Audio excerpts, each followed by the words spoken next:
And I will tell you this, if you can present on television your business, you can present to investors. Even if Shark Tank is an entertainment thing, it's still not a terrible thing.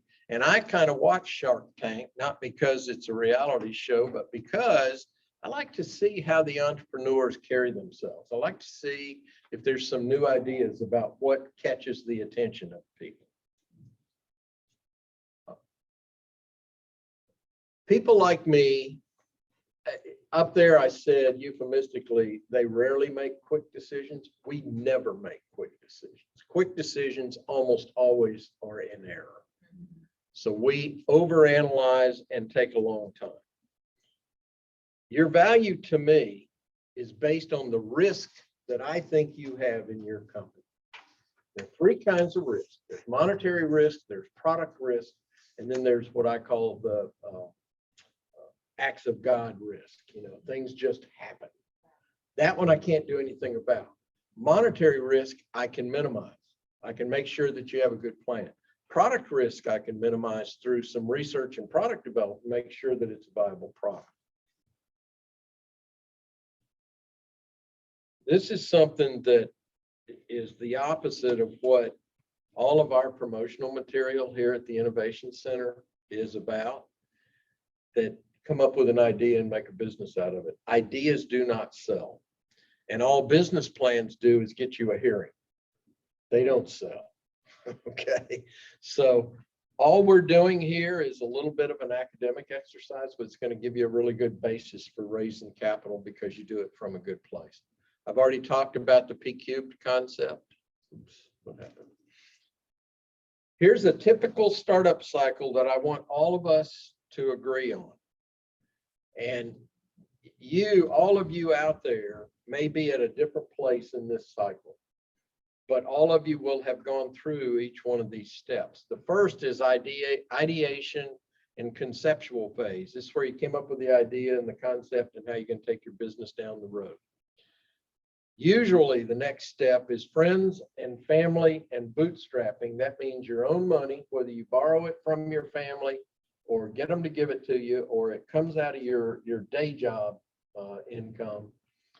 That phase is where you're going to get your product to a sales and revenue producing place. You're going to show interest in the product. The next phase is market and revenue validation.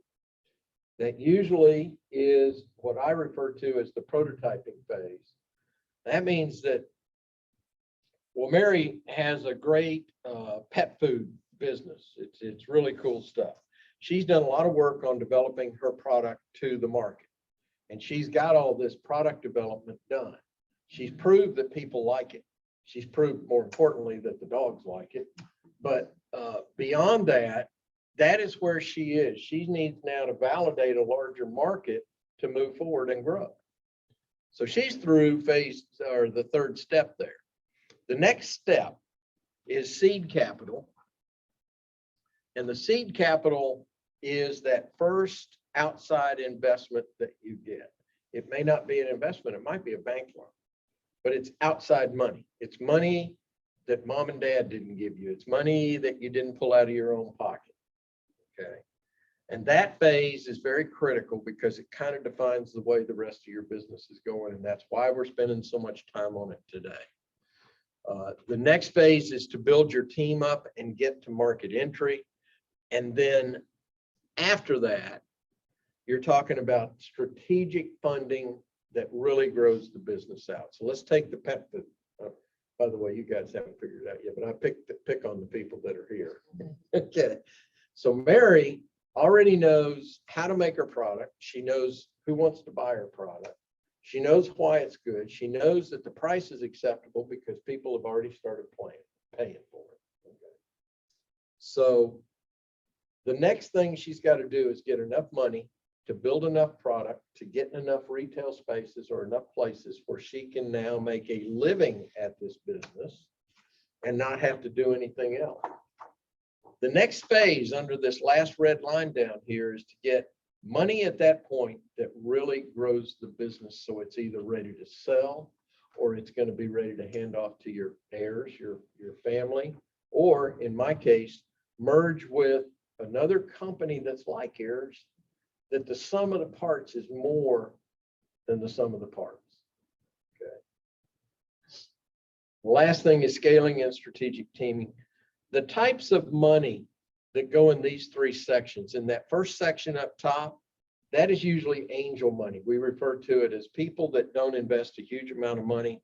They're angels because, and that term came from Broadway. Broadway musicals and Broadway plays and stuff like that are almost always funded by angels. They're people that are not necessarily well-meaning angels, but they're angels enough to know they may lose all their money. It may not work, okay? And they're not going to put in a huge amount because that risk is high. That second piece up there is usually professional money. That's angels that have been at this for a long time. That's people that know how to do it. And the last section down there is usually venture capital money. It's the hardest money to get, the biggest pain in your butt, but it's the one that makes you successful. Go ahead. So if you have, say, a business starting up and is raising funds, what if they decide they already want to do the acquisition up front, not like do the whole running their own business? Does that dissuade investors from investing in that company because they want to just go straight to the acquisition and get acquired up front? Well, no, it doesn't dissuade. Let me tell you how I would think about it. So in your business has not become a profitable, growing business. So the business wouldn't be sellable. Right. Okay. But the product, the patent, the idea, the concept of the business is sellable. Okay. So I want to tell a little bit of a story about one of the first companies that my venture fund ever invested in. It was a really cool thing. Guy came up with, and I know it doesn't seem like a big advancement today, but at the time he had invented and perfected distributed videotaping. And what that meant was, for the first time ever, you could have a security camera in your business, and wherever you were, you could access the imagery on your phone or your computer or something. He was the first one that came up with distributed video, patented it, did all that kind of stuff. We invested in him because we were interested in the security aspect of it. We did not have much vision. You know, it is now everything, streaming and all that. But so we invested in him with the idea that we would go out and get more money so we could scale this thing all over the United States. We would get to ADP and people like that, put cameras in your house, all that kind of stuff. So we put in a couple of $1 million, as I remember it. And then we immediately built out all the product, came up with 3 demonstration sites up in Northern Virginia. By the way, it's an odd account too. And we built out those sites in parking garages, so we could prove the value of it and the technical efficacy and all that. Or I'm getting to the point. So we then went out to raise money. Now, we had not generated a huge amount of revenue. The parking garages were paying us enough so that we were breaking even on that thing, but we hadn't proved that we could generate more revenue. So we went to the largest mall security company in the United States and said, how would you like to invest in our company? Because we're going to put these cameras in malls where your mall cops work. And it would be helpful to them to be able to see on their phone, you know, the pictures from another part of the mall. And they loved it, loved it, loved it, but they valued our company very low. We asked for $8 million. We were willing to take 5 for 35% of the company. They came in with an answer: we will give you 10 million for 80% of the company. Okay. What were they doing? They were buying the company. Okay. What do you think we did? No, we were dumbasses. We walked away. We should have, but anyway, we ultimately sold the company. We ultimately sold the company for 100 million, and you know, but it was a long slog. It could have been short-circuited done quicker, we still would have owned 80%, 20% of something that they could have turned into something huge quicker. Gotcha. So sorry for the long story, No, it's but good. you don't need to say, I'm going to sell the company step one. Right. You need to just be open to the fact that somebody might want to buy your glove or your patent. Right. To do it, now you got to make sure that's a good deal. Okay, thank you. Any other questions? How are we doing on chat? We got 3 chats. Yes. We have one question from Rosalind. She says, can one obtain funding at the market and revenue validation phase? Question mark. From Angels, question mark. Okay, so in case everybody didn't hear that, look in chat, but she's basically saying at that earliest stage of market validation, can you receive funding from angel investors? And that's the only kind of funding you can receive. And they have to be very, very, very risk acceptance.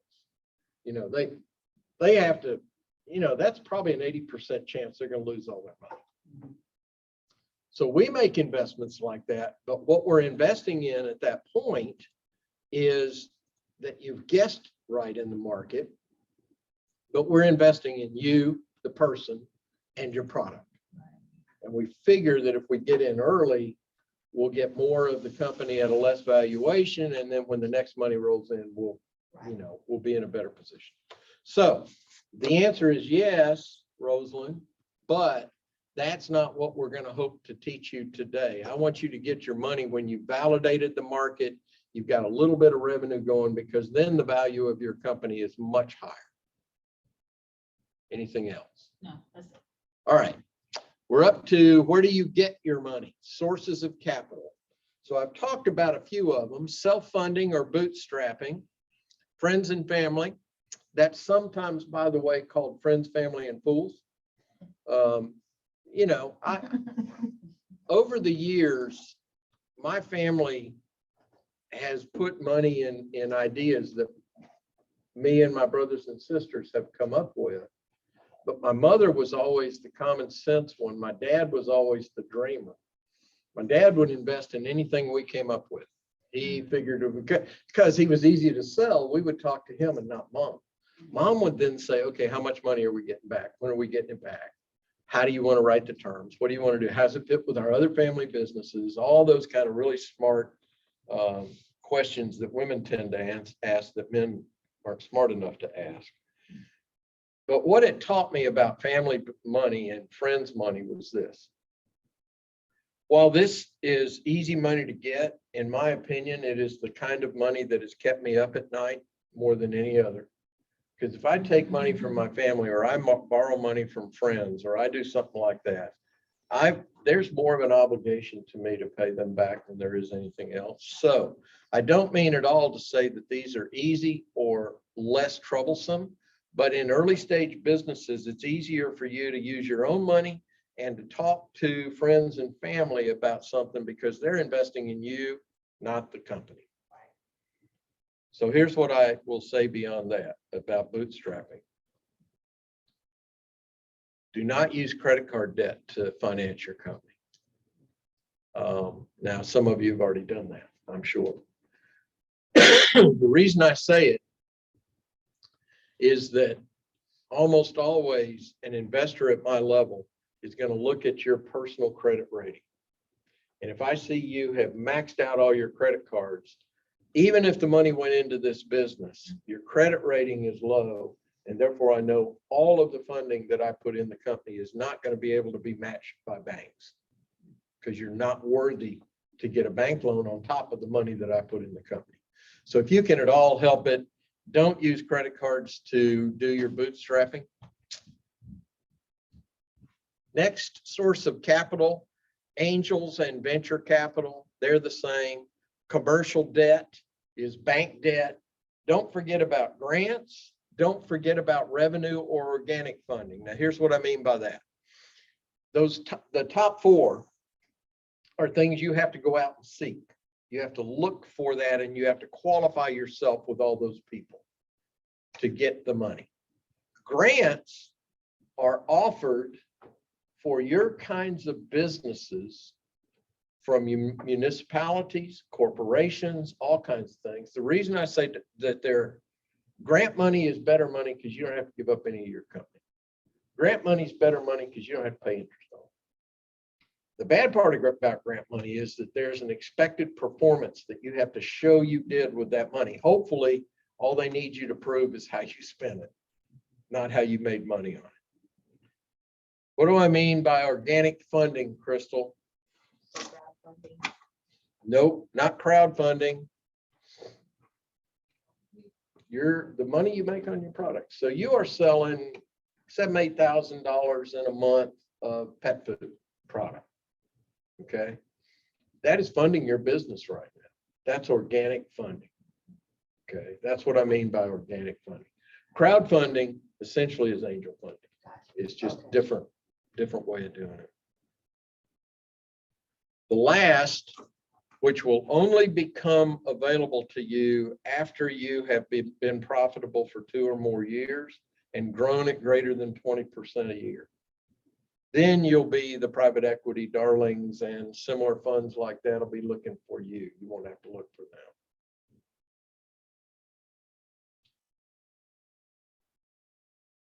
You all are way too young to remember this, but in 1969, we walked on the moon. It was a big, exciting thing for me. You know, I was old then too, but the NASA business plan was a thing that I learned early on about business planning.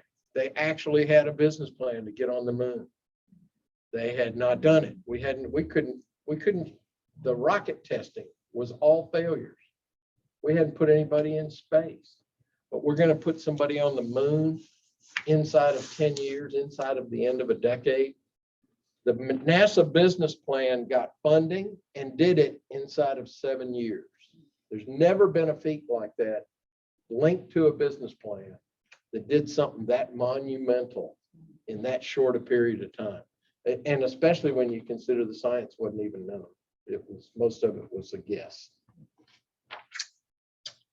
All right. There's a question. Okay, go. I am essentially looking into using my own funding and grants as I do not have a tangible product. I'm going into agriculture. Is there any other guidance that you can share when setting up my financial documents? Everything would all be projected revenue. Okay, so what you are asking for funds to do is get to revenue. But the part of that where you are right now is that you need to finish product development so you have a product that's available in the marketplace. I would suggest, and you can project all the revenue you want, but the reality is the only thing you're going to get funding for is what I will call a pilot project that proves your product's technical or product worthiness in the marketplace, something like that. So you can use bootstrapping and grants, but the goal of it is to produce a product that will then secure funding to get into the marketplace and grow your business. Did that answer? I hope that answered the question. So at that point, it won't be for equity, right? It will just be for. No, well, grant funding and bootstrapping is almost never for equity. At most, you know, bootstrapping, well, when are you going to pay yourself back? You know, I bootstrapped a bunch of stuff and my wife always asks, okay, when's that coming back? You know, when is that going back in the retirement account? But if you do friends and family, sometimes you'll borrow the money from somebody, but that's the worst. And grants, like I said. Yeah. But make sure you're going after a product grant because you want them to be funding your product development. Anything else? Can I say Okay. something off? Go ahead. Thank you so much, Jim. So my biggest thing is I I did a lot of customer discovery in my area where I currently reside. And so I'm in a rural county, mostly rural. It's kind of growing now. And my project or, business plan is more so dealing with hydroponics and growing hydroponically. I have a couple different concepts in mind, and I know I'm trying not to be so grand about it because I don't want to, spread myself thin. But one of the projects I wanted to do with the hydroponics is target some of these bigger companies. Now, I'm trying to get customer discovery out of those folks, and I'm having difficulty because they're bigger companies. So it's just trying to find that person to talk to. So that will help in assisting with my overall revenue when I get there. But it's just trying to get that customer discovery with them that I'm having difficulty with. And so one of the suggestions that my consultant provided, I've done so, but I still haven't gotten feedback. And she said to reach out to their investor relations department and send them, kind of, the gist of what you're trying to do.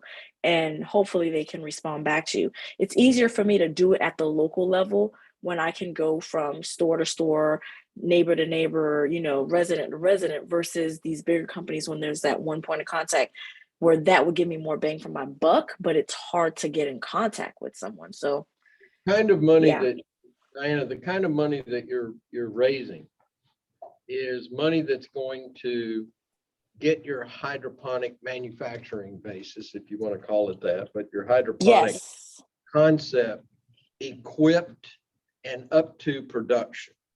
yes, sir. So the customer discovery you do at the local level is really, it's not customer discovery in the truest sense. It's product concept proving. So if you think about it this way, you have an idea of what you want to hydroponically grow.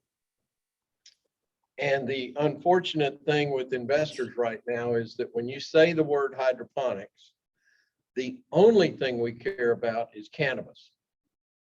And because we know the market, we know the growing cycle, we know that it is almost impossible to fail at growing it, processing it and distributing it is the trick. So your thing that you're going after is not in cannabis. So you've got to show the ability to produce it at a price with the nutritional value that you're trying to show. That's what Correct. you're Yeah. to invest. So Right. when you define your capital requirements, you need to say, how do I pay for everything I need to get that first product to market?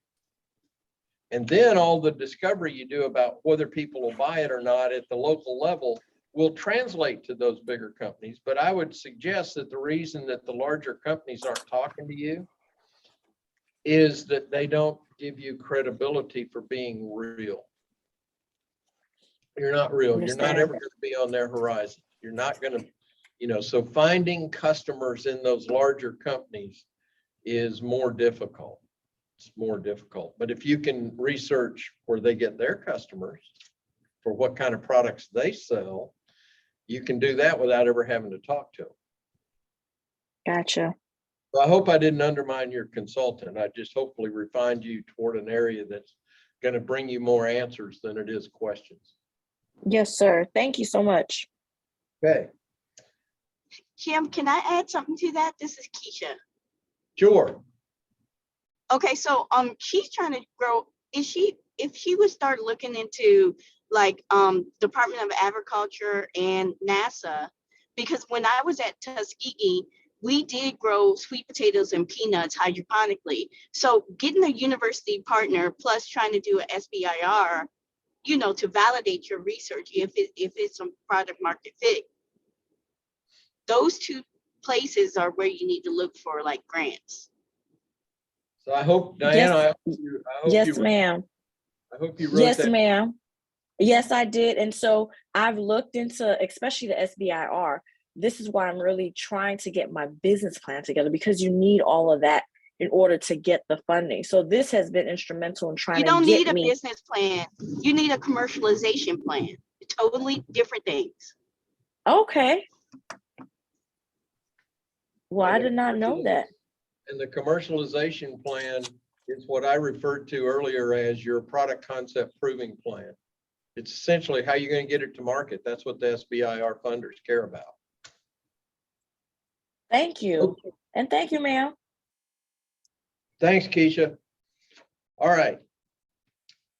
How do you determine what you need and how you're going to use your capital? I've developed 5 simple questions over my experience because I've had to ask these questions of nearly every entrepreneur that ever presented to me. So I just finally memorialized them and wrote them down, and I'm sharing them with you. First one is, what do you need? I add that second word out there because what do you really need is what's important. What is critical to the success of your company? Because most people say, if I just had $100,000, I'm making up a number. If I just had $100,000 in the next 60 days, I'd make it. Well, really? I don't know. You know, you got to do something different than that. So that's first question. What do you really need? What are you going to use it for? That sometimes is distilled down to a level that is meaningless to me. So here's a bad example. I need $250,000 because I need to hire a bunch of technical people. Okay, what technical people? What are they going to do for you? How do they produce revenue? So what are you going to use it for is a detailed question we're going to answer here in a minute. Where does this get you? And then we're going to answer that in a little more detail in 3 slides, but you need to couple these 3 questions. So what do you need for real? How are you going to use it?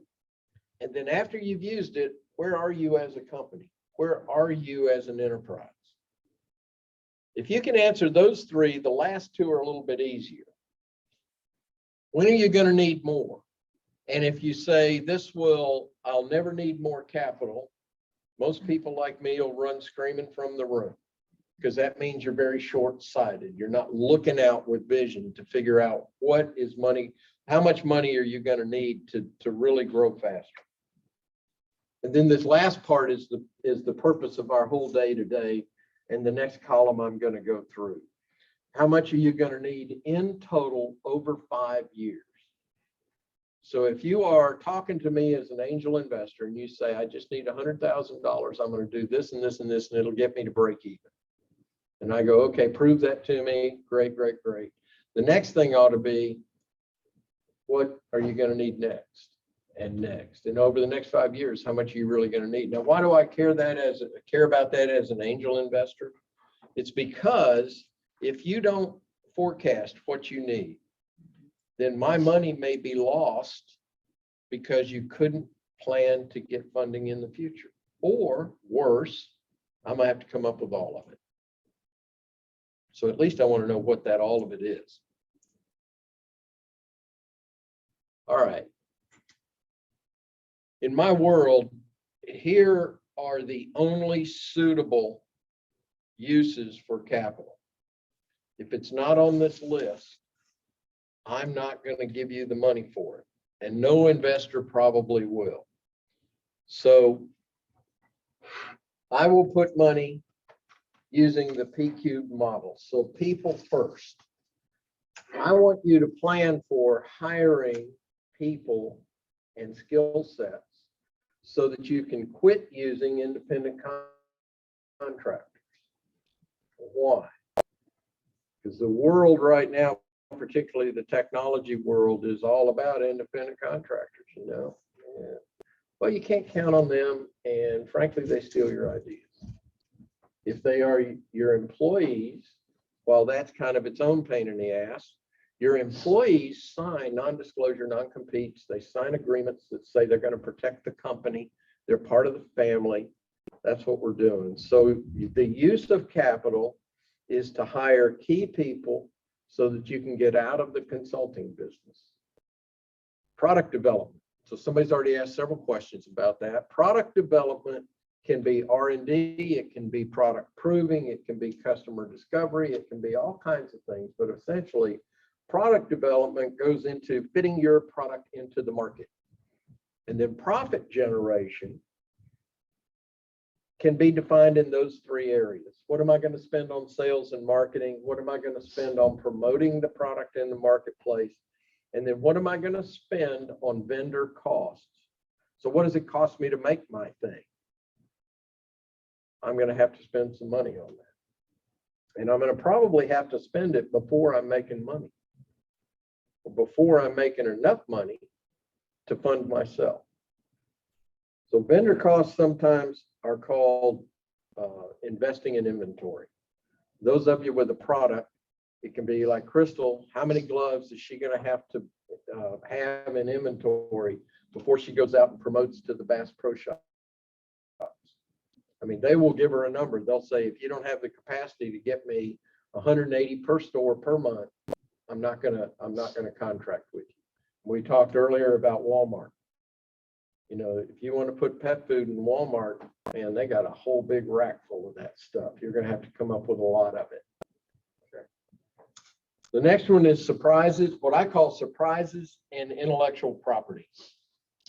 So surprises come in the form of when you're testing your product or you're testing the market, you find out something's wrong with your product. And during TD&E, which is testing, development, and evaluation, I find out something's wrong. I've got to change the whole product. I need money to do that. And that's probably money that I'm going to have before I actually make revenue on it, because I can't sell a bad product. And then intellectual property, of course, is patents. But don't forget service marks and trademarks and branding. Those are things that you spend on intellectual property. All right. The reason, go ahead. Sure. Like for me, what would be the purpose for me getting a trademark for what I'm currently doing? Is it just to protect the name of the business, or is it for the product? All of the above. Mary is her company is Mama's Canine Mix, which is a pretty cool brand name. Says what you do. It's popular, you know, it's homey, it does all those things. So you can trade or service mark that as a brand. So you've protected it. So the wannabes out there, and usually offshore, people start producing something with a very similar thing and they flood the market with it. And it's cheap and it's not as good and it doesn't do what you want and it's outside your vision and it demeans your brand. Without a trademark, service mark, or intellectual property strategy and a lawyer that has put it together, you really don't have a way to defend yourself. So there's that. And then you talked about the business value of it, or you said it in other words, but I would say that the reason you want to look at doing this, not the patent side, but the trademarking side, the brand protection side, is that it's almost impossible to grow past the local level without some kind of protection. Because counterfeiting is a way of life now. And the bigger people that you're going to wholesale to need to know you're protected, so that when they see Mama's Canine Mix, they know what it is. They don't have to guess. Does that answer? Yes, sir. All right, this last piece up here may be the most important part of your capital requirements or uses of capital, and that's working capital. It is also the thing that most entrepreneurs forget about. Okay. In addition to all that stuff up there, which is, you know, kind of what are we going to spend money on? What do I have to buy to get my business up and running, that kind of thing. Working capital is what does it take to keep your company open before you're profitable. And it's a big laundry list of everything. It's basically cost of doing business. What I say it is cash flow management. So working capital is that amount of capital you need so that your bank account is never in the red until you're profitable, which case you're making your own bank account or you're making additions to your bank account that are over and above your requirements. So just key, you can use it you can use capital for personnel, product development, profit generation, surprises and intellectual property, and working capital. Those are 5 big areas that if you can find a way to define your requirements in there, they are suitable uses of capital. This is that first slide I said that was probably the crux of the whole course today. So copy that one. Can you repeat those five things? Yeah, they're right up here. On the side. On the right. Okay. Personnel, product, profit generation, surprise intellectual property, and working capital. Okay. Any other questions on chat? Yes. Okay. We have one from Dr. Jen. She says, I have trademarks. Do I also need service marks? What's the difference between those two things? Or are they the same? They're kind of the same. A service mark is usually thought of as a trademark for the name of a service that you're providing. So usually, and I'm not a lawyer, so all the lawyers out there, correct me if I'm wrong, which I probably am, but that's kind of how I've always divided it up. I personally, trademarks are much easier to defend. So if I can, I want a branded trademark that's going to get me there. So Chris is my intellectual property lawyer. He's got his hand up. So come off mute, Chris. Yes, sir. Bail me out. Now you're directionally correct, as I think they would say in the Clinton administration. The trademarks and service marks are equivalent. The difference is that there are 45 different international classifications for trademarks, as they call, which includes service marks at the USPTO. 35 of them are in fact for products. I mean, they may cover things like manufacturing products, washing machines, those kind of things. 10 of those categories are for services, like education, et cetera. So they have the same power. The key difference is when you file an application for them, there are different requirements for showing that you have a service, which is easier. You can use like marketing material and other things, versus that you have a product. You actually have to show you're using your product in commerce and selling it. So same family, but slightly different sides of the family, whether it's the mom's side or the dad's side. One of those being service marks, the other one being products. Hopefully that was helpful. It wasn't too much. No, that was very good. Chris, don't go mute again because somebody here has a question for you. Do you need a business? Do you need both in a business? The answer would be probably not, depending on what you're doing. If you're just selling the product, you probably want just a trademark that covers products. And I think you said it very well, Jim, previously. What you're doing is you're building your reputation. The goal for the law in that is you want to create accountability and clarity in the marketplace of who's offering what and who's responsible. So if you have a product-based organization like our colleagues who are doing things in the biotech space, or who have a kit, then you want a trademark that covers the product, the right product category. And you don't need a service mark unless you're going to offer complementary services and you want to build that brand. You want to build a separate reputation. And if you wanted examples of that, look at Amazon, where they will trademark the swoosh on their distribution trucks for Prime. They trademark the Amazon name, and then they trademark combinations because they want to build separate brands, like for their computer service business. So in your case, Mary, that next product line you're talking about, the food kits for animals thing, would have a different intellectual property or trademarking effort around it, depending on what you branded that. Separate line of business. Thank you, Chris. Thank you. And I wanted to piggyback on that too. In my office, I almost got denied because they did not understand my product, right? So they're like, why is it have so much abrasion on it?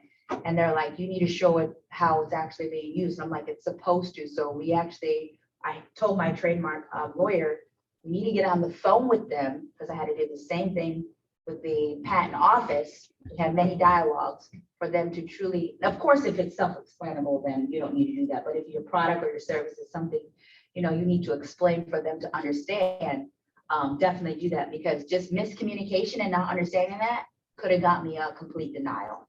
Yeah. And after they understood it, boom, it went through right, just like that. Good point. Thank you, Crystal. All right, I want to talk a little bit about vision, and I have this picture up here. Well, it's a cool picture anyway, but this bird is asking a couple of questions that's important about vision. Really? How am I supposed to measure vision? Everybody in the world wants to be a strategist. Step one to being a strategist is to come up with a vision, and then does vision ever get me fed? In this bird's case, yeah, vision gets the bird fed. I'm not sure that vision has ever made anybody short-term profits. It's something that encompasses your vision. So here's my comment about vision, my observation. It's usually overrated, but if you have a vision that is supported by growing revenue, that's a definition of business success. So you want to grow your revenue, you want to get your capital, you want to form capital requirements within a vision you've set up for your company. And don't let somebody like me talk you out of it. Sheeta Bess is here, and she's got Alidori jewelry, artisan jewelry. Her vision is that her artistry and her craft are what makes the product. It's not the other way around. It's not this great jewelry that everybody in the world's going to want to buy. No, it's the art behind it. That's the vision. It's what she does as a craftsperson. That vision requires capital that's a different kind of capital. If all she wanted to do is be a jeweler, a manufacturer, well, that just means machines. Go buy machines. Okay? So I don't mean to denigrate vision. However, it's overrated a lot. Matching your capital to the requirements. Okay, remember, this is the second slide that the whole presentation really boils down to. What fits best with your vision? So we talked about that in the last slide. I kind of said, don't let people like me talk you out of it. And then what is the harvest horizon? How does a capital source get their money back and when? So just because you're going out to get investment money, it's really no different than going to a bank for a loan. Bankers want to know how they're going to get their money back, when you're going to pay it back, that you have the capability and your business will do it. Investors want to know how they're going to get their money back, but more importantly, when. You sign an installment loan at a bank, they know in 3 years or 5 years or whatever, that car is going to be paid off, and that's how they get their money. Investors, well, you tell us you're going to get your money back in the first 5 years, and I want to know when in that first 5 years. I want to know how in that first 5 years. And that harvest horizon there is what is going to define me in your world as either capital that's good for you or capital that's not good for you. That's how we match it. Some of you that are here local to Norfolk may know John Paris. He's one of the finest small early stage business transaction attorneys that I've ever met in all of my decades. He's brilliant. He works for a big firm, unfortunately, but if you ever get a chance to talk to him, he'll charge you not like a big firm. He understands. But John Paris's rule number one that he told me about 5 years ago when I first got to this town, he said, always take the check and cash it quick.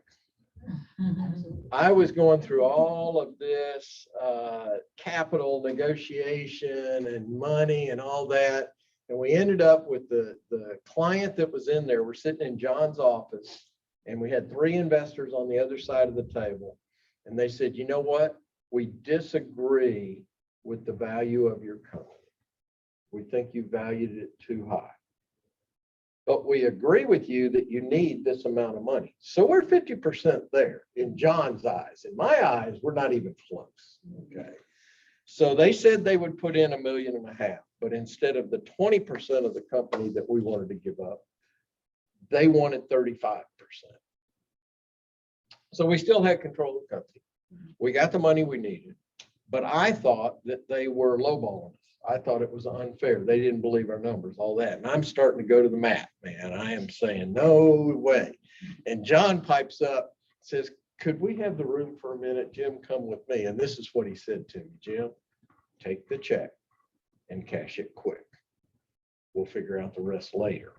So I'm saying to you now that if somebody's willing to invest in your company, don't automatically get yourself hooked into your capital requirements as to how much of the company you're going to give up, because you need the money. Without the money, you're not going to get it done. So don't go all Jim Franklin on it. That's where the passion comes in, right? There's, you know, the difference between passion and emotion. Yeah, Emotion will get you killed. yeah. Passion will get you married sometime. Okay, the source of your capital's pockets, or your source's pockets, are important. Here's what I mean by that. It's a fair question for you to ask me if I'm going to invest in your company. What is my net worth? What am I worth? Because that'll tell you whether or not I have the ability to be an investor with you for the life of your company, or whether this is a one-time deal that I may or may not be a vulture about. Okay. The more of my net worth that I'm investing in a single thing, the bigger asshole I'm going to be, because it's a bigger risk to me. I might lose everything, and everything is going to get me divorced. So I've got to be a little different. So how deep your source's pockets are is important, even at the earliest stage. Here's the other thing. It is no fun to raise money. By the way, anybody in this class that enjoys or is having fun raising money, I need to talk to you, because A, we need to get you some psychiatric help, but B, I need to find out why you think it's so much fun, because it's never been fun to me. Never, ever. And I do it for a living. It is like oral surgery without anesthesia. So because it's no fun, find capital sources that can be your partner. They're going to bring more than cash to the table. They're going to be able to help you make revenue. They're going to be able to make introductions. More importantly, they're going to be able to bring more money to the table that's not them. So you don't have to go out and do this again. And then don't forget organic funding. We mentioned it earlier. Your revenue streams as you're growing is a source of capital. Don't overlook it. All right, I'm going to get through the common mistakes, and then we'll take a break for questions at that point. This slide is going to generate a lot of questions, so that's okay. At the end of this slide, we'll divvy up the questions and answer them all. Here's some common mistakes. I started writing these down almost 30 years ago, as I was sitting in presentations to me as an investor at Monticello Capital when we were funding early stage businesses up in Northern Virginia. The first thing that I got as a mindset from a lot of entrepreneurs was, if they build it, if we build it, they will come. Meaning, this is such a good thing, everybody in the world wants it. How could they not? Well, prove it. You know, it's a big mistake, because if you come with that idea, usually one of my young 28-something-year-olds is going to be sitting out there with their smartphone going, oh, really? There's 20 other people doing this, and they're paying 20% less than you're charging. Fail. We're not investing. Okay. So it's more important that you justify that product market fit. There's another one that kind of goes with this. I call it inventor's euphoria. Everybody loves their baby more than anybody else does. If you have invented something, you think that it is worth a lot more than I do. And that's natural, okay? But here's what you should do to temper that idea. it takes a long time for inventions to pay off. So what you need to do is get me as your partner to understand what your vision is and that you understand that we've invented it. Now we got to get it to market. Okay. Oops. Probably the biggest common mistake is poor planning. And it's the reason that here at NSU, we started this program 4 years ago now, 4 or 5 years ago, a while back. We started this program because we can help you not be a poor planner. We can help you plan this out so that at least when you get in there, the P-cube model has been answered. You know what you're going to do with people and your product and your profit. Not answering critical funding questions. If you have not answered all 5 of these questions, you are not ready to go to investors. And I have found that most people get 3 of the 5, no problem. And it's always a different 3. It's whatever they've been thinking about. So make sure you've got all 5 of them covered. What's your product? Why is it good? Who's going to buy it? What will they pay? Once they've paid it, is that enough for me to make a living at it? Or is it enough for an investor to get their money out? How long is this going to take? That's the one that people usually make that they overlook completely. They don't answer that question. And then what is our definition of success? Believe it or not, entrepreneurs define success as getting a product to market. Investors define success as getting it to market and making enough profits so that you make me rich.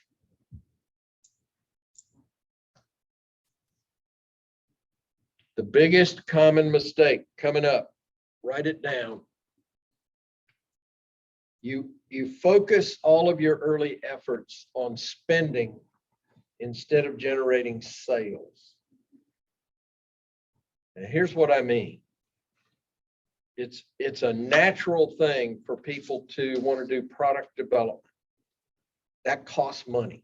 You got to spend money on things and vendors and all that kind of stuff. I'm not saying that it's not important, but along with that, you should be spending your time, your resources on selling it. So I'll pick on you, Crystal, because I know you've already done this, but you make 5 gloves. You're going to put 3 of them in a store somewhere. I know you. You're going to go do it. And you're going to sell it to them in a way that says, prove to me that you can sell 1,000 more. Well, that's generating sales. If you had focused it all on making the glove perfect, you would be an engineer. Engineers, by definition, don't believe in perfect is the enemy of good enough. Everything's got to be perfectly engineered. So generate sales, think about it. And along with that, a contract for the sale of your product is the best proof of concept. So if you're going to show your product to retailers, what you want from them is a letter of intent or a contract that they intend to buy X number of them. It doesn't have to be a huge number. They can buy 10. That's enough. That tells investors like me, proven in the marketplace, don't need to do that. Now we need to figure out how many.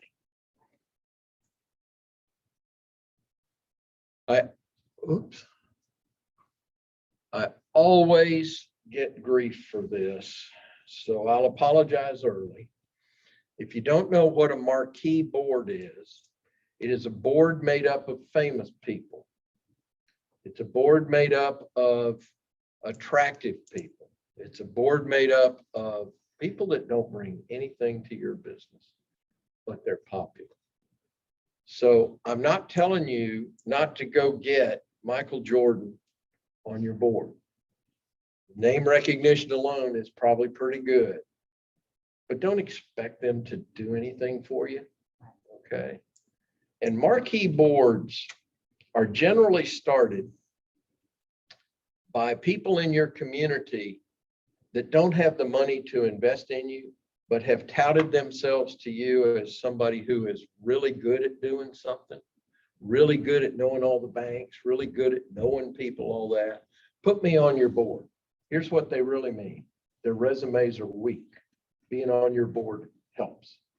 They can now list that on their resume. And they're not going to bring anything to you. So here's how I think of good boards, that even if you have marquee people, the famous person that you put on your board either brings you new market and revenue, or they bring you credibility with investors in your world. So for instance, if the CEO of Town Bank wanted to be on your board, that's a big statement. That means the bankers believe in me. So that means all the bankers are going to go, "Ooh, wait a minute. You know, Morgan Davis, CEO of Town Bank's on that board. We better loan them some money. We can't turn them away. More importantly, we have to answer the phone." So what you want when you're forming boards is what I call doers over fluff. I want some, and I love fluff, love talking to them, but I want to say, what are you going to do for me? You're going to get me in more markets? Do you know some people in advertising that can help me out for free? You're going to get me introductions. All right, those are the mistakes. So where are we? Questions. Oh, they're going to prove me wrong, man. Nobody had questions. That one always generates questions. Usually generates questions from people that have already hired a couple of marquee board members. Pharrell, get me going. Just get me going. No. No? I don't see any hands up either, so cool. All right, remember what I said about after you have figured out what you need and how you're going to spend it and where it's going to get you and all that kind of stuff. This slide kind of brings all that together. There's one question. Go ahead. All right. While I'm waiting for my flagship product to get FDA clearance 4 to 6 months, I have other ideas of ways we can generate revenue. Books, memberships, etc. Is this Dr. Jen? Mhm. Okay. From an investor point of view, is it good to put the time/effort into bringing those other items to market, or should I focus on our flagship product? Okay, this is Dr. Jen. She's in the FDA world of getting approval and stuff. So she's got a, not artificial, but a finite amount of time before she's even going to be able to have her product in market. And she's got possibilities and books and stuff and other things that will generate revenue. Should I focus on that? I would say that you should not focus on it to the exclusion of making your FDA approval fail. But by the same token, for an early stage investor, early revenue is great revenue. And early revenue that falls within your vision and falls within your brand and everything else is worth going. And here's something else. I'm about to talk about valuations based on strategic phases.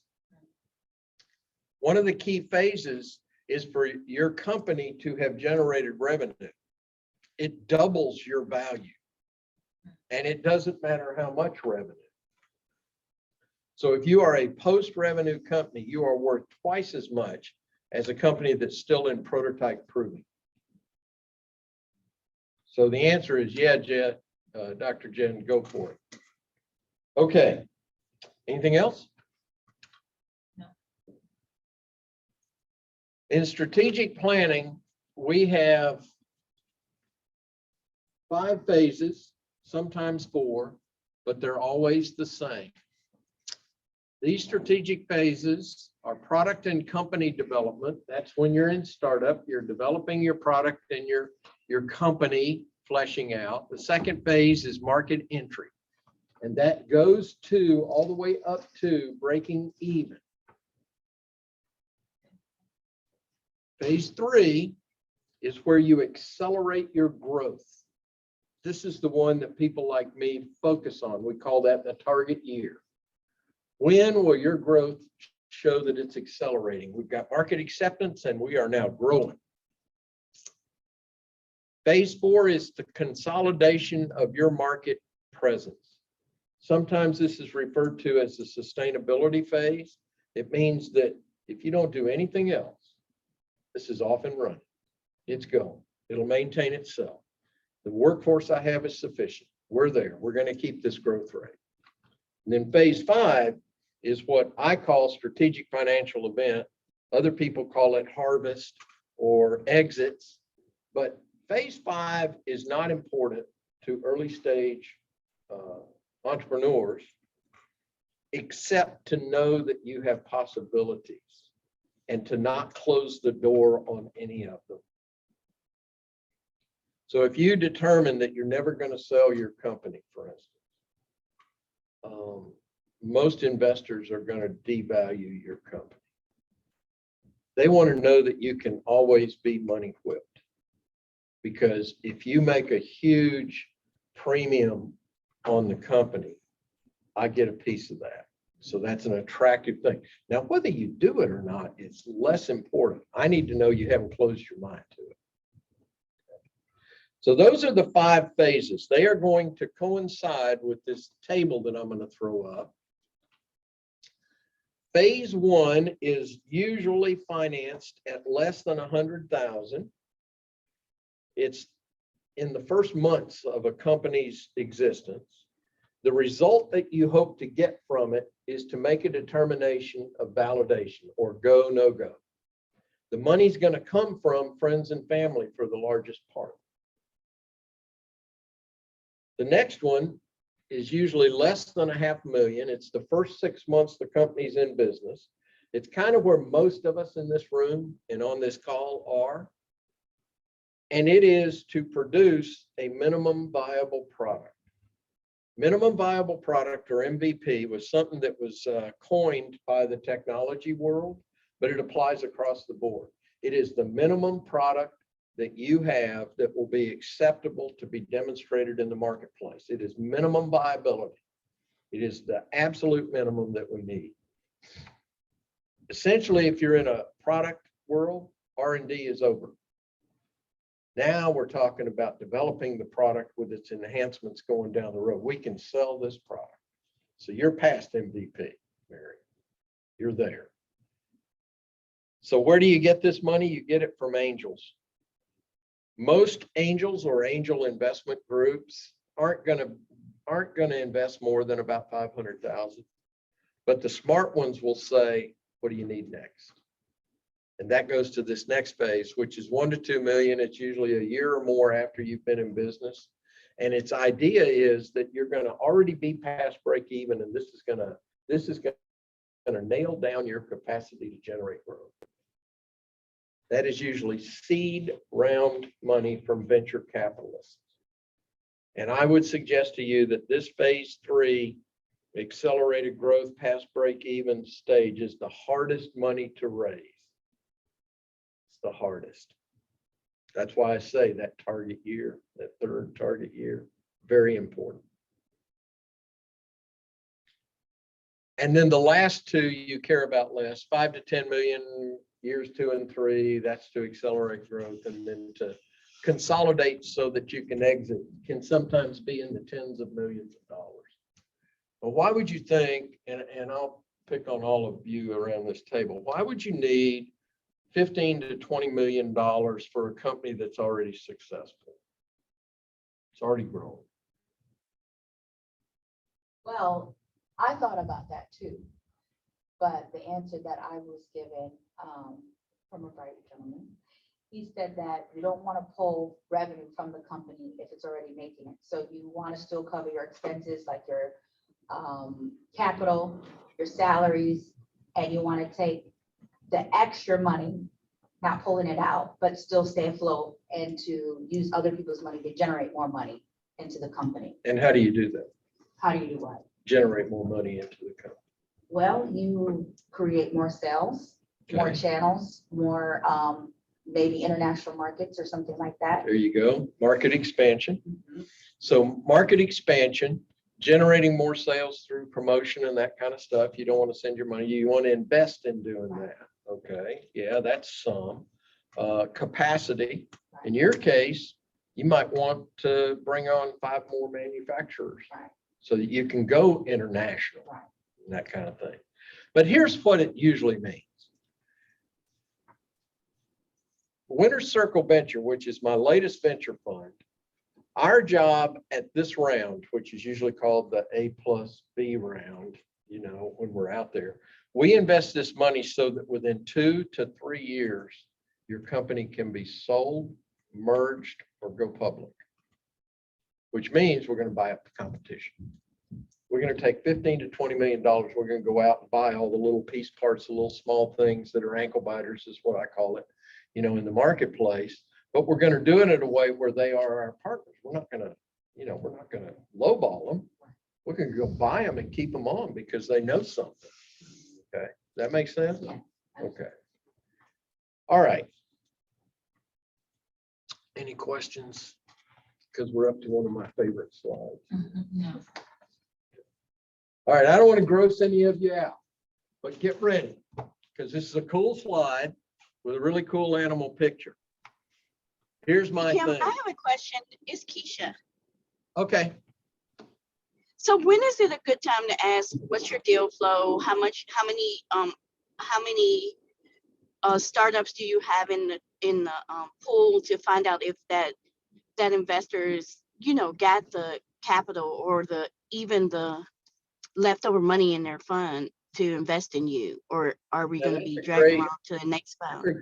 That's a great question, Keisha, and hopefully everybody heard it, but I'm gonna answer it by saying that, you know, we focus a lot on defensive due diligence, and what that means is somebody like me is going to come into your company and try to devalue it by looking at every little detail and all that kind of stuff.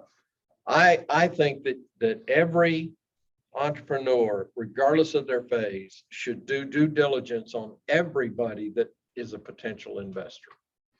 And there's 3 parts of it. One is, you mentioned deal flow.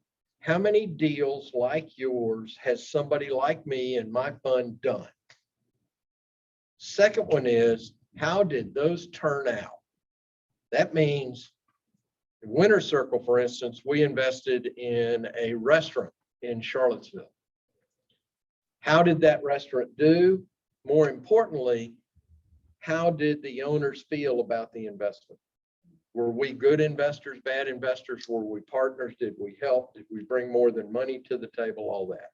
The third area of your offensive due diligence you mentioned, which is depth of pockets. How much money does the fund have, and how much of it is remaining to invest to know whether they can do it or not. Did that answer your question, Keisha? I hope.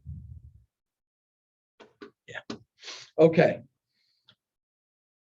I mentioned in 2 slides before that focusing on revenue and generating revenue is the best time you can spend, the best you can do on your resources. Too many entrepreneurs focus on window dressing.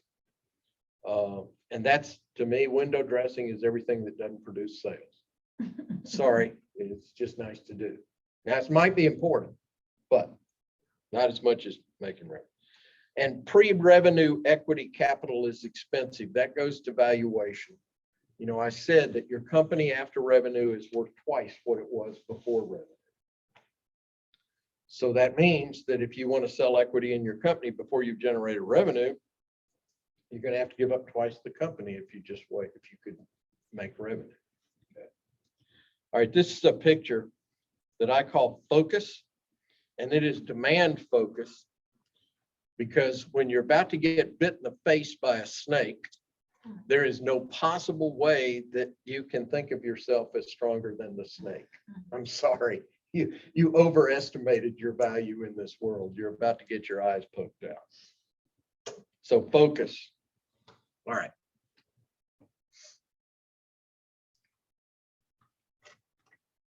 This is one of the slides that I think is important because it sort of recaps everything we've said. What do you need money for, or what capital will let you do? So the PQ model comes up, people, product, profit.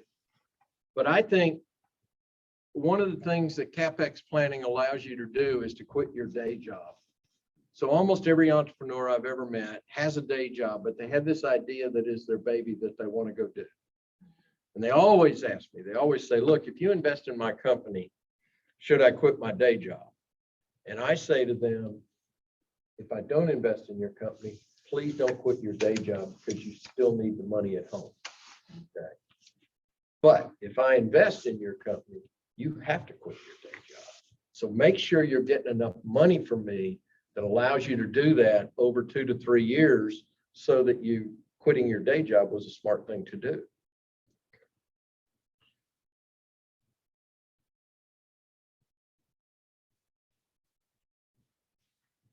Your CapEx or your capital should allow you to get your product to market. In doing that, it should validate your product market fit. So most of you have been doing customer discovery and all that kind of stuff and SurveyMonkey and everything else to define your product market fit.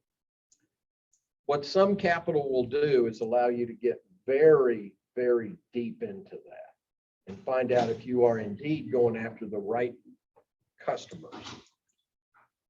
The other thing it'll allow you to do is get to market faster and to secure your intellectual property. Why is speed to market important? Speed to market in my world is better than a patent. And here's why. If anybody going to infringe on Coca-Cola? Probably not. They're going to try to imitate it, and they're going to do some other stuff, but nobody's going to call themselves Coca-Cola. Right. That did not occur. The only thing that they did not patent the formula. Y'all know that, right? It's just a secret. They never let anybody know what it is. Okay. But when you get so big in a market that the rest of the world can't imitate you and is not going to infringe on your brand, and they're not going to, well, that's as good as a patent or a trademark. Okay. And you don't have to spend money to defend it. So what I say, the two together make your company valid. You spend capital on securing your IP through patents, trademarks, service marks, like what Chris just talked to us about. But you also get to market faster because that's traction. And with traction is protection for your IP.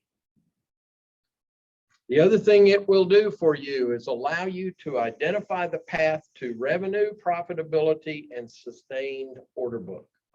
Those three things together define your company as a success. And the last thing, it makes your exit strategy viable. So all of those things can be, kind of the end game for what you're using CapEx planning for. They should be doing all those. Anybody know who Hedy Lamarr is? That's because y'all are too young. If you're as old as I am, she was like the end of the world in terms of glamour. Very glamorous bombshell back in her day. Contract movie star that back in the days of contracts, she was one of those people that was household name. Everybody knew who she was. Here's what people didn't know about her. Her and a woman named Grace Hopper created two things. Grace Hopper built the first computer in the world ever. ENIAC computer was hers. She built it. Hedy Lamarr and her together came up with an encryption system in World War II that protected every bit of our communications in the war, in World War II. And that's what's on the board behind her is her encryption thing. She patented it. She never got a nickel from it because it was determined it was for the good of the country, the war effort, all that.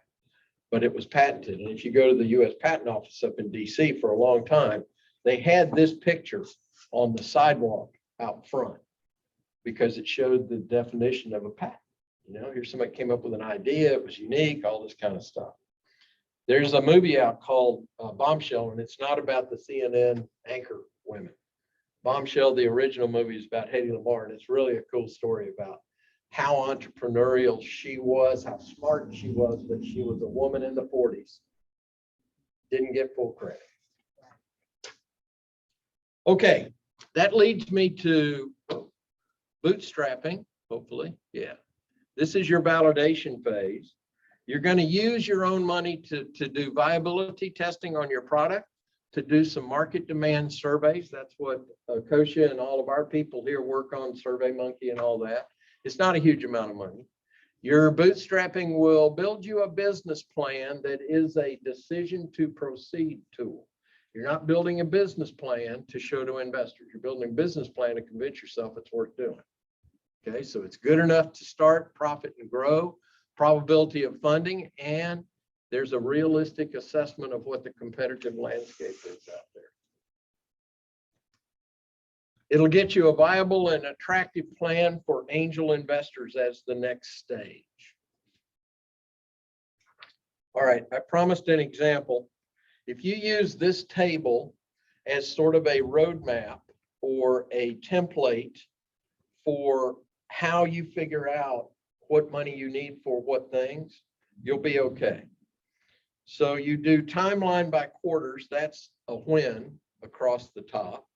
So when am I going to finish minimum viable product? When am I going to enter the market? When am I going to break even? When do I start growing? So Q2 2023 and go from there. And then the requirements under people, product, and operations. What do I need? And then down at the bottom there is sources of capital. You need a payment schedule on when you're going to get angel investment and when they're going to get their money back and what milestones you're going to meet. When do you need that? This is an important slide. It's one of those that I listed in the beginning. Okay, I'm going to now show you a very extensive template. It is the best one I ever saw in my investing days, and we invested in the company largely because of this. So I've used it as an example ever since. It was a cool technology company, and it's where I kind of got my idea. So over 3 years, they basically laid out everything that they were going to need capital for. And then if you notice the working capital section right here, that's what really won me over, because it added up to everything that wasn't going to be covered by everything else, but it was going to keep the lights on and the doors open. So I liked it. And then the bottom part is, where is that money going to come from and when and what is it going to do?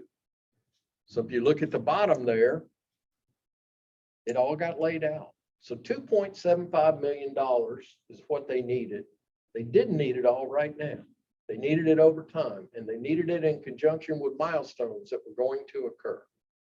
And so we wrote a document that basically said, we will invest $2.75 million in your company in these tranches. You know, we'll put in immediately $750,000 to get started. This number here. Within the first year, we'll put in another $1 million to do all of these things. And then we're going to put in another $1 million spread over the next 2 years at your call. And we were so confident that they were going to do this right, basically because of this, that we escrowed all the money we did not put in, so that they knew it was not going to disappear on them. Because we really didn't want them to go out and give this opportunity to anybody else. We really liked it. And Jim, did it work out this way by and large? It Or did. Was there a major change in those first 3 Well, years? the major change was they did not need in year 3 the last $500,000, because their profitability was such that they could do organic funding. That was a major change there. And then they exceeded their year 2 profits by 100%. And year 1 was prototype development?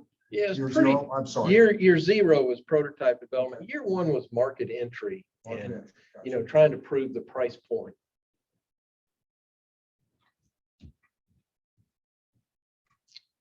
All right. Any questions on today's business?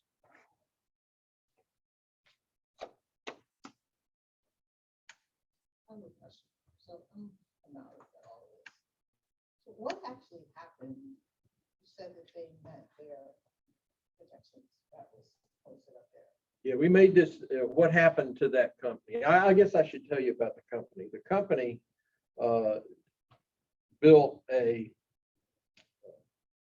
peripheral device for a defense weapon. It was an add-on to the stock of a rifle. And it allowed them to communicate with a soldier, to communicate with all their radios, their sighting devices, who they were listening to, talk to other people in their squad on this thing that was on the front with a 5-button combination. And the reason they exceeded their year one profitability was that they got a defense contract with the Army. So it was pretty much laid out. So we invested 2.75 million over 2 years. We actually invested 2.25 because they didn't need the last 500 for 24% of the company is what we ended up negotiating. And we gave them back 4% because of overachievement. So we ended up owning 20% of the company. 3 years ago, we sold the company to a major defense contractor for 190 million. So a $2 million investment for 20, you can do the math. We made a lot of money in the fund. And that's the goal. I mean, that's what people like me do. Anything else? No questions? All right, I'm going to talk about what's coming up. Next week, we're going to talk about how do we take that capital requirement and all of that we're asking for and turn it into a term sheet that has transactions with it. What kind of transactions that will get you funded? The week after that, we're gonna go over the investor package. But in these 2 weeks, next week and the week after, I want anybody that wants to present their investor presentation to let me know, or let your consultant know. We'll get you on the schedule. Okay. Be happy to listen to it. Because after the investor package in week 10, I'm going to give a talk on the best investor pitch you can give based on the ones I've heard for 30 years. And it's really a cool kind of thing. It's the one I actually give bankers and stuff about. This is what you ought to look for from people that are pitching you to try to get money. It's a good one. And then the last 2 weeks are the investor presentations. We're still finalizing the group of investors that will be in the room. I'm still trying to talk my 2 business partners into showing up in person. So I think you'll enjoy it more if you come here in person to pitch, but there's a lot of you that can't do that. So we'll obviously be virtual as well. I don't know where you are on your deliverables, but work with your consultant. If you are behind or feel you're behind, we're here to help you. I mean, the people that come in here early before class or stay after class or that kind of thing will tell you, I think that pretty easy process. We get through it and you'll be caught up. And that leads me to office hours and that stuff. Pardon me, I'm here every Tuesday and Thursday from 8 to 11. Walk-ins are fine. Just be patient with me. If somebody's already here, we'll probably put you in a round table and everybody will talk about all their stuff at the same time.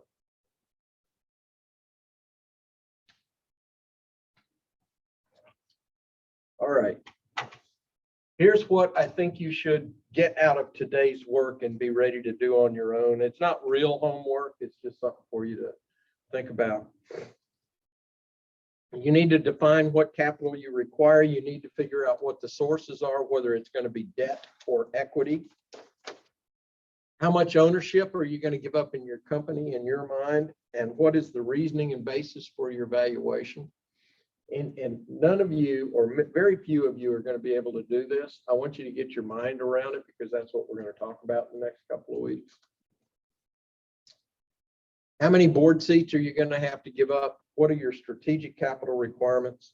Here's the part that's the hardest. Pardon me.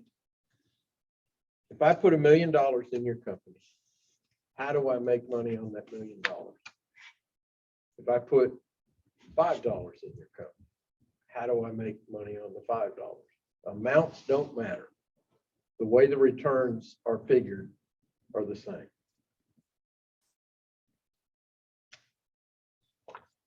Okay, this is an example of what a term sheet looks like in its simplest form. because we're going to cover that next week. This is just a preview. So you start at the top, pre-money valuation. What was the company worth before you put any money in? And then you put in equity and debt, total of 5 million. That makes the company worth 48 million after. And then the transaction stuff is down below that. How many board seats, what ownership? We'll talk about each one of those terms in a transaction, but all of you should have this term sheet in the back of your mind before you get in front of investors. And I said it in last week's class, if the investor sets your terms and your valuation, the chances are pretty good it's not going to be in your favor. So have your own idea.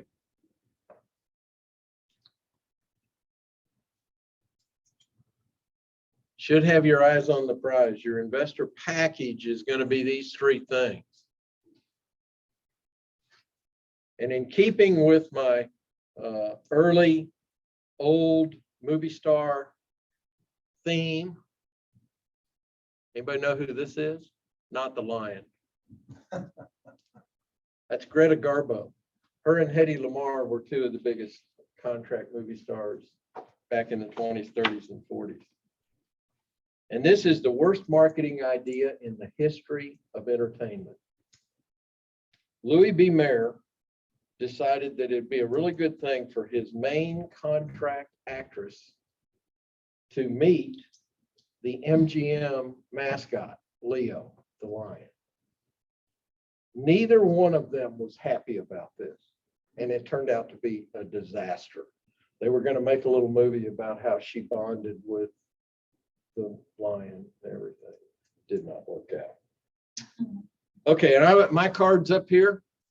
So shoot me a text or a email or whatever if you have questions, but go to your consultants first.